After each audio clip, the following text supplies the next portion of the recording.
wanti nuti addunyaa kanarratti beekuu qabna. Dirqama maaliif akka dhufnes beekuu qabna. Maal akka hojjennus beekuu qabna.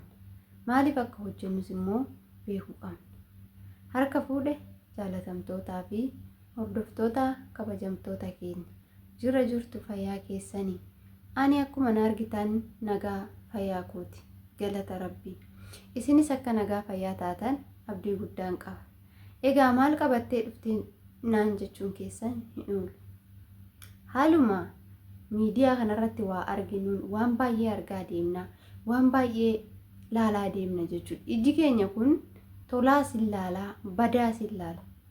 Garuu kan filatu wallaalee jira jechuudha iji keenya. Namni silaa tolaa filata miti.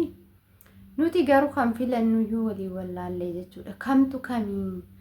Aadaan keenya kami? Safuun keenya kami? Duudhaan keenya kami? Shamarran akkamitti bakka kamitti argamuu qabdi kan jedhu jechuudha. Walumaa galatti kan irratti haasa'uu dhufe shamarran nuti jechuudha bakka kamitti akka argamuu qabnu jalqaba irratti beekuu qabna. Eessatti argamna? Eessatti yoon argame narraa bareeda? Maaliif jiraachuun qaba? Eenyu foo jiraachuun qaba? Boru hoo dhalli kiyya maal narraa barata? Ani hoo dhala kootiif maal dabarsaan jira? Amma yeroon amma keessa jiru kanatti maalan hojjechaa jira jennee of laaluun barbaachisaadha. Yeroo ammaa kana jaalalaan kan miidhamanii shamarran hedduun miidhamanii halkanii guyyaa boohaa waan adda addaa ofirraan gahaa jiran kaayyoo ofii dagatan bakka gahuu gahan silaa hanqatanii bakka maatiin isaanii isaan dheennetti yeroo itti argaman hedduu isaaniitu jira. Kanammootu nu yoo isaan irraa maal barannaa gaafa jenne isaan irraa namni kufee kufaatii si barsiisa. Namni kufee kufaatuma si barsiisa. Shamarran akkasiisan laaltee hin badiin obboleettii tiyya ishee reefu gara karaarra jirtu. Shamarran mana ormaa ta'anii biyya namaa ta'anii maallaqi isaanii jaalalaaf jedhanii erganii nyaatamanii booddeerra immoo deebi'anii bo'an. Booddeerra immoo deebi'anii gaabban. Booddeerra immoo jireenyuma ofiitu jibbanii of ajjeesuu barbaadan. Booddeerra immoo waan gara garaa ofirratti raawwatan kanniiniif jechuudha. Isaan kanarraa barannee nuti nama lafaa dhufaan kun of jijjiiruudhaaf maal akka godhuu qabnu beekuu qabna jechuudha. Eenyu faana oolla? Guyyaa kana eenyu taasaa oolla? Eenyu dhaggeeffachaa oolla? Kan jedhus adda baafachuutii qabnaa jechuudha. Egaa akkuma taampilenii argitan taampileeniin kiyya waa'ee Ayyuu fi waa'ee Saayidoo kan haasa'u isaan jechuudha taampileeniin koo. Garuu immoo isaan ilaalchisee nuti eessa jirraa kan jedhu jechuudha. Ani eessan jira har'a? Bakka kamiin jira? Maalan hojjechaa jira? Shamarroonni nuyi warroon Ayyuu laalaa jiru maal hubachaa jirra Ayyuurraa?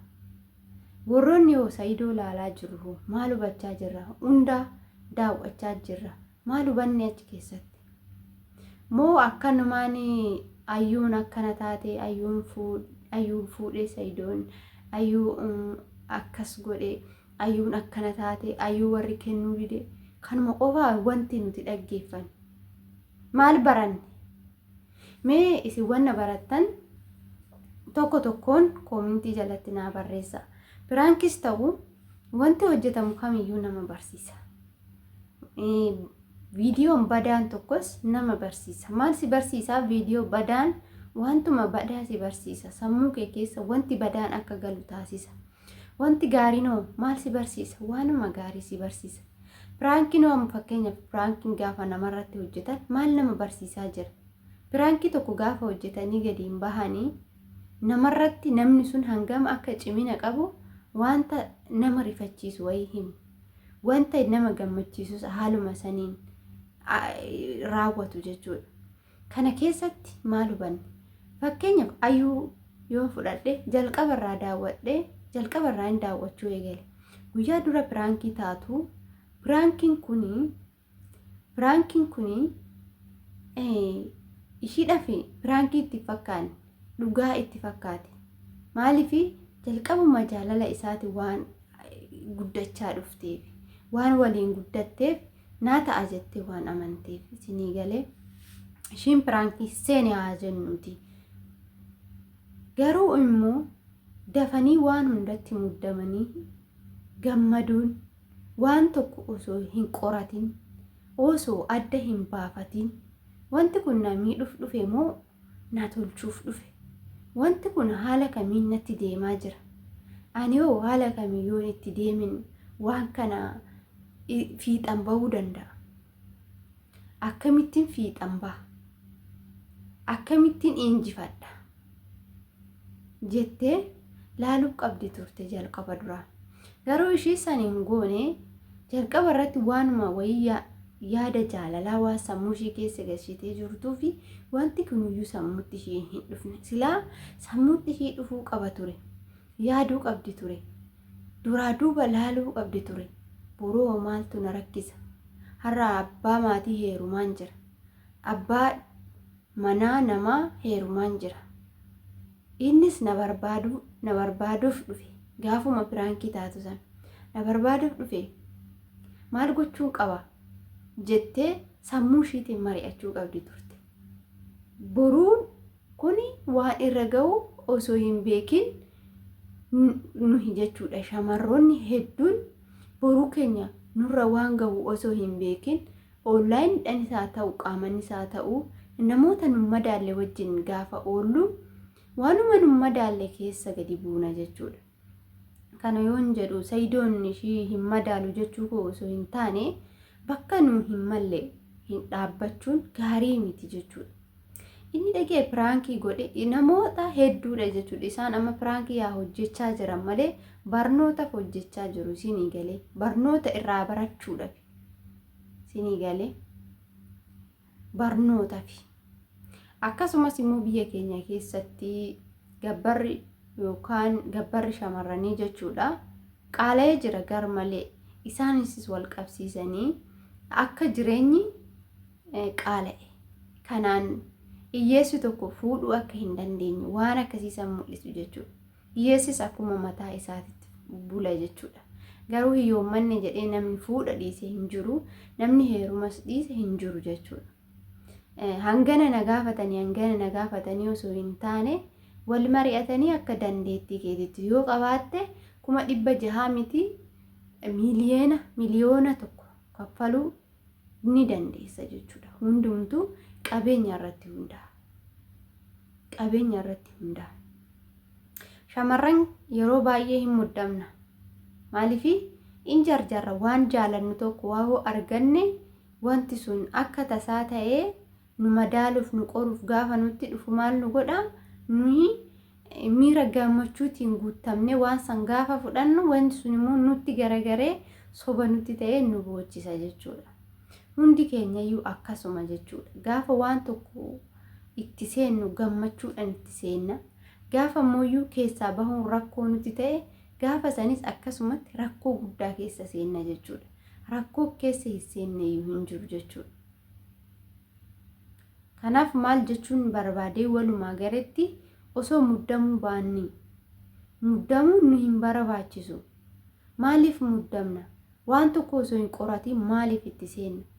Wanti tokko gaafa nuuf dhufe carrumti wayiitu gaafa nuuf bahe maaliif nu bahe jennee yaaduu qabna jechuudha. Carrumti maallaqa argachuu lotorii inni jedhamu sunu gaafa nu bahe itti yaaduu qabna. Maaliif nu bahe lotoriin kun? Maal naa fiduuf? Bur maal eessan nagaa jennee yaaduu qabna. Namni tokkos immoo gaafa waa namaa kennu kennaa wayii maaliif naa kenni laata? Maaliin godheef nama kanaa? Akkamittuyyuu naa kennuu danda'e? Wanti yaadni kun eessaanitti dhufe jennee laaluu qabna. Osoo hin laalin ta'e bakka ani duraayyuu kana yaadaa ture hin jedhamu jechuudha. Maaliif kan jiraachaa jiru jireenya malee qoosa miti jechuudha. Namni kamiyyuu chaalenjii hedduu keessa darbeeti kan bakka barbaadu gahu. Namni hunduyyuu hundi keenya mataa keenyaan wantoota garaagaraa keessa darbinee har'a mul'anne. Tokkoffaarraa kaanee hanga as geenyu kana hoo callisnee miti. Maatiin keenya callisnee nuuf finne. Nuti immoo isaan duuba deemaa hin jirru. Isaan ganneet karaa gadhiisirra deemaa jira. Karuma hin taanerra deemaa jira. Karaa nu madaalleerra deemaa jirra. Maaliif karaa nu madaalleerra deemna? Maaliif bakka nuuf hin malle tokko dhaabban? Bakka nuuf hin malle dhaabbachuu hin qabnu jennee of deebisuutii qabnaa akka kootiitti jechuudha. Of deebisuutii qabna. Sababni isaa yoo of hin deebisne, yoo of hin laalle, waan nu dhufu kana keessatti yoo of hin laalle in kufna jechuudha. Jireenya keenya keessatti yeroo hunda kufaatiitu nu mudata. Ayyuun irraa akkanatti hojjetan Saidoo fi ayyuun akkanatti hojjetan kun dhugaa isinitti fakkaatina. Dhugaa miti. Garuu waanuma jiru hojjechaa jiru. Waanuma jiru hojjechaa jiru. Isinii galee. Shamarroonni tokkoffaa nama maallaqa qabu ni jaalatu. Nama akkasii kana wajjin bultii ijaarrachuu ni hawwina. Akkasumas immoo waan baay'ee hawwina jechuudha. Waan baay'ee hawwi. Hawwii kanarraa kan ka'e namni tokko gaafuma akkanumaan nutti dhufee sobee jaalala fakkeessee waan biraatiin gaafa nutti dhufu gowwoomnee waan qabnu hunda maallaqa keenyas, onnee keenyas, jireenya keenyas waan hundumaa yoo itti kennineetoo deemna jechuudha. Kuni maalinni kufaatii hedduudhaan nu gaha jechuudha. Waan hedduu kufaatii guddaadhaan nu saaxila. Kanaafuu obboleewwan koo oduu isinitti guddisuuf osoo hin ta'in gorsuma akka nuuf taatuufi. Gorsa xixiqqoo tanatti yoo fayyadamne borumooyyuu nama guddaa taana. Borumooyyuu iddoo guddaa geenya jechuudha. Oduma namaa jala deemurra oduma namaa ebelu sun fuudhee ebelu sun ari'ee maal hojjeta jedhaniituma callisneetuma jala fiiguu osoo hin taane namni waan hojjeturraa barachuu qabna. Isinii galee barnootaaf hojjechaa jiru nuti immoo keessatti of laaluu qabna. Eessa jirra? Ani bakka ayyuu sanin jira moo bakka ayyuu sanirraa fagaadheen jira? Fakkeenyaaf haadha manaa Saidoo gaafa fudhanne dhugaa baay'een dinqisiifadha jechuudha. Haadha manaa Saidoo Sumayyaa jechuudha. Ishiin hoo bakka ishii bu'ee hoo akkam oduun ani bakka ishii bu'ee maaliin godha akkamiin ta'a? Ishii keessattis of laali. Gamana deebi ayyuu keessattis of laali. Dhiirri soo jiraatte keessatti of laali Saidoo keessatti jechuudha. Bakka kamittuu of laalta jechuudha. Of argita. Namni waan hojjeturraa of argita. Namni waan haasa'urraa illee of argita. Keessatti of laali haasaa namaasa. Osoo dhaggeeffattu barumsa wayitis gaafa barattu keessatti of dhaggeeffadhu. Barumsi wayii gaafa baratamu, barumsi waa'ee jireenyaa gaafa baratamu maallaqa haala kanaan qabadha, haala kanaan hin qabatina, haala kanaanii miti, haala kanaan qabadha gaafa jedhanii barsiisan haala kanaan yoo gootes jalaa badaa jedhanii gaafa dubbatan ani edaa waan akkanan godhin na jalaa badee laata? Ani waan akkanan godhin na jalaa bade amma booda akkas gochuu qaba jedhanii yaadu. Barumsa kamiyyuu gaafa barannu keessatti of laaluu qabna. Karaa badiirraa deebi'a, karaa badiirra jirtu, karaa dhugaatti deebi'a, karaan badii kana, karaa dhugaammoo kana. Gaafa karaa badaarra jirta ta'e ati maal taate keessatti of laalaa jirta waan ta'eef hin deebita jechuudha. Hin deebine keessatti karaa san keessatti of laallaa jechuudha. Nutis akkas ta'uu qabna, barachuu qabna. Waan laallu hundarraa barachuu qabna. Mana keessa jiraannu irraa barachuu qabna. Maal hojjechuu qabna? Gaafa biyya keenya gallee akkamitti jiraachuu qabna? Maal hojjechuu qabna? Yeruma hunda biyya ormaa deemnee biyyuma ormaatti deebi'uu qabna? Moo hojjetannee gallee waan hojjechuu qabnu biyya keenya jiraachuu qabna? Waan hojjetannee biyya keenya keessatti hojii uumachuu dandeenya? Hin dandeenyu. Maal hojjechuu dandeenya gaafa galle?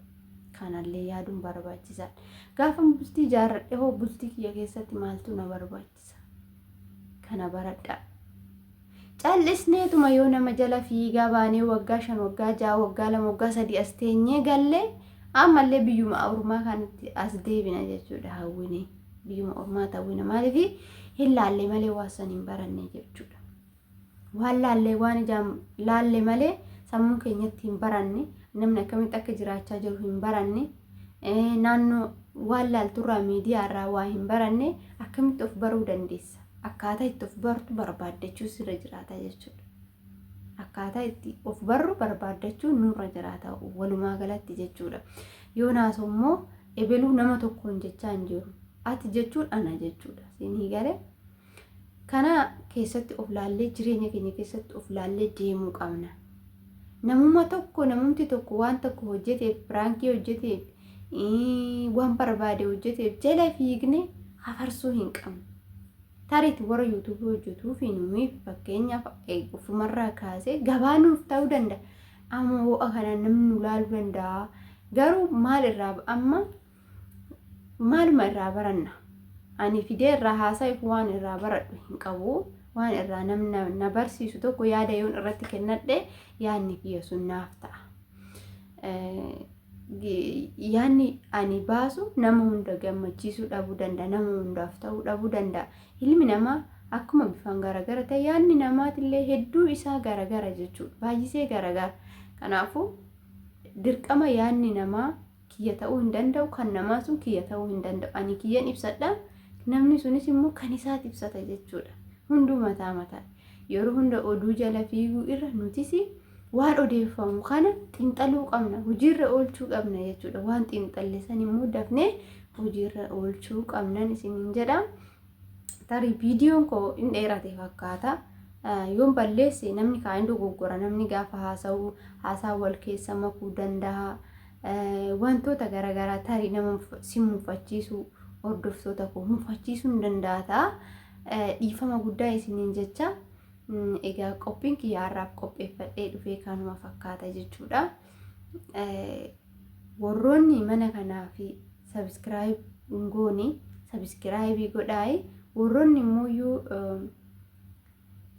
duraan sabskiraayibii gootanii haga har'aatitti nu faana turtanii nu jajjabeessitanii koomentii nu barreessitanii ulfaadhaa isiniin jenna.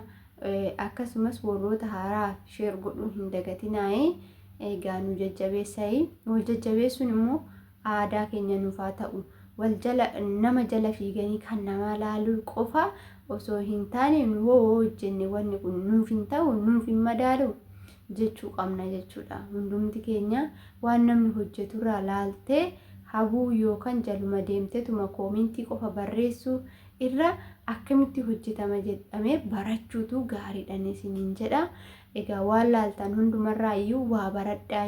Waan isiniin taane dhiisaa, waan isinii ta'u qofa barbaadaa. Wanni isiniin taane nama kuffisaa. Wanti namaaf hin taane fuulduratti namaa hin taane tokko har'a laalanii bu'aa hin qabu. Har'a itti fayyadamtee boru waan si fayyadne tokko bu'aa hin qabu jechuudha. Kanaafiyyuu haala saniin itti adeemnu. Waan laallu kana hojiirra haa oolchinu. Nu fayyada yoo ta'e fudhachuu, nu fayyadu yoo ta'e immoo gannee deemu. Yeroo koomentii illee jechuudha. Wanti sun namaa hin taane taanaan koomentii isiniif hin taane taanaan koomentii badaa hin barreessina. Koomentii badaa hin barreessina jechuudha. Maaliif naaf hin taane taanaan biran darba malee koomentii badaa hin barreessu jechuudha. Yoo natti tole hoo itti fufi haaluma kanaan hojiin kee gaariidha jedhee nama san jajjabeessetiin bira darba jechuudha. Egaa akkasii isinis immoo bakka isinitti tole gorsa kiyya kanarraa fudhachuu, bakka isinitti hin tolle immootu dhiistanii bira darbu. Yoo koomentii naa barreessuu barbaaddan koomentii arrabaatis barreessitan rakkoo miti. Koomentii barbaaddan barreessan. Gaaruutii immoo waan barreessitan san itti yaadaa barreessa.